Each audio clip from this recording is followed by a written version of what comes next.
салом тамошобинони арҷманд, хабарҳои муҳими рӯзи сешанбе 25 февралро ман Хиромон Бақозода тақдим мекунам.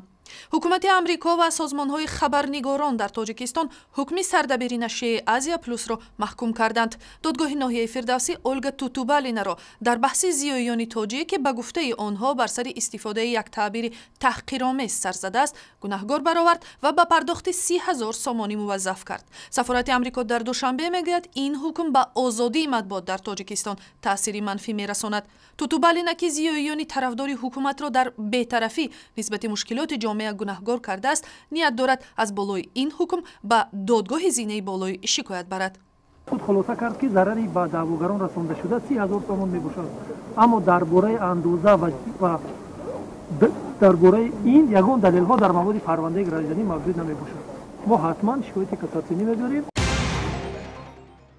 муовини ёвари вазири корҳои хориҷии иёлоти муттаҳидаи Амрико Ричард Ҳоугланд дар суҳбати ихтисосияш бо радиои Озодӣ гуфт, ҳукумати кишвараш аз баста шудани сомонаи озодӣ нигарон аст ва аз давлати Тоҷикистон даъват кард ки ба қазия расидагии оҷил кунад. сайти интернетии радиои Озодӣ ахиран аз ҷониби мақомоти Тоҷикистон маздуд шуд.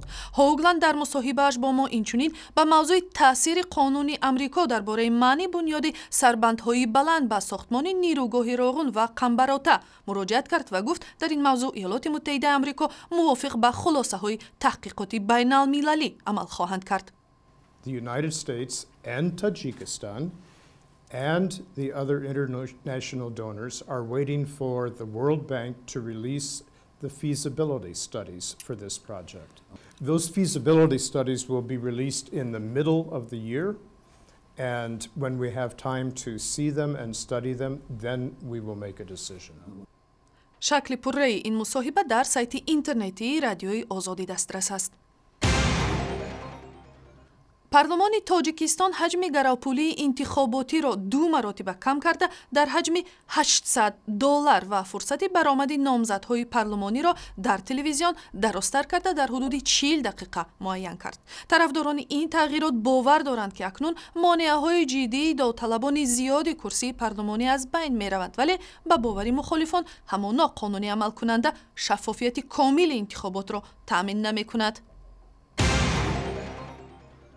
нахустин клуби пейнтбол дар Тоҷикистон мехоҳад ин навъи варзишро дар кишвар бештар муаррифӣ кунад. ширкатдорони мусобиқаҳо дар саҳнаҳои ҷангӣ ширкат мекунанд ва ба ҷои силоҳ тапончаҳои пур аз рангро ба кор мебаранд. масъулон бовар доранд ки аз роҳи пейнтбол ҷавононро на танҳо ба варзиши замонавӣ, балки ба хизмати сарбозӣ ҳам дилгарм хоҳанд кард. барои дидани ин навъи бозиҳои варзишӣ ба сайти интернетии радиои Озодӣ, шабакаҳои иҷтимоии Facebook, Twitter, YouTube ва ҳам замимаи телефони ҳамроҳи худ муроҷиат кунед.